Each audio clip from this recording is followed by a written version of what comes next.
आज मैं बनाऊंगी मूली के पराठे। रेसिपी शुरू करते हैं। बिस्मिल्लाहिर्रहमानिर्रहीम। को मैंने अच्छी तरह से छील के धो लिया है। अब हम इनको कद्दूकस कर लेंगे। फ्लेम को ऑन करके मैंने ऑयल को गर्म कर लिया है। अब हम इसमें ज़ीरे को डालकर तड़का लेंगे।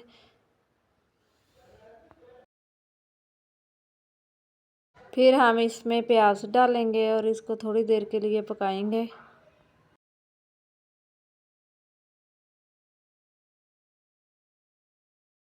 प्याज़ों को हमने ज़्यादा नहीं पकाना, थोड़ा सा ही पकाना है। उसके बाद सब्ज़ मिर्च बारीक कटी हुई इसमें डाल देंगे।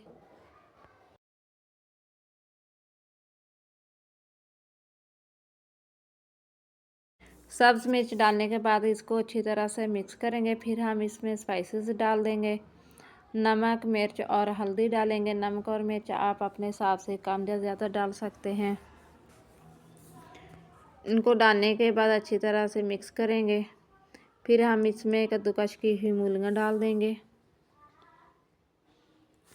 और मूलियाँ डालने के बाद इनको भी अच्छी तरह से मिक्स करेंगे और बस थोड़ी देर पकाना है। आपने ज़्यादा नहीं इसको पकाना।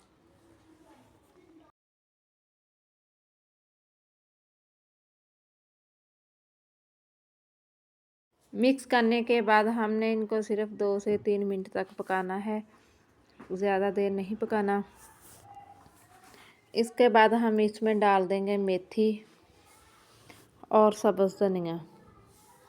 इनको डालकर अच्छी तरह से मिक्स करेंगे।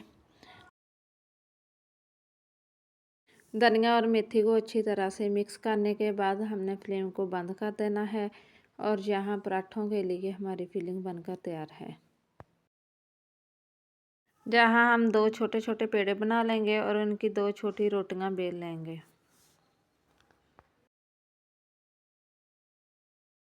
आप हमारी वीडियो को पूरी देखा करें, वीडियो को लाइक किया करें और कमेंट्स में बताया करें कि आपको रेसिपी कैसी लगी। अगर आप हमारे चैनल पर नए हैं तो चैनल को ज़रूर सब्सक्राइब करें। जहाँ हम एक रोटी लेंगे, इसके ऊपर फिलिंग को अच्छी तरह से सेट कर लेंगे। फिर दूसरी रोटी को इसके ऊपर रख देंगे और इसको किनारों से अच्छी तरह से दबा के सेट कर लेंगे। फिर हम इसकी रोटी बना लेंगे।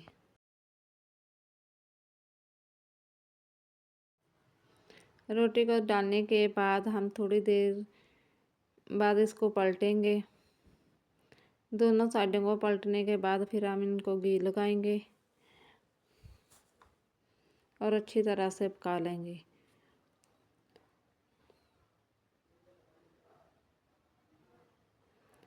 मज़ेदार क्रिस्पी मूली का पराठा बनकर तैयार है। आप भी बनाकर देखें। आपको ये रेसिपी ज़रूर पसंद आएगी इंशाअल्लाह।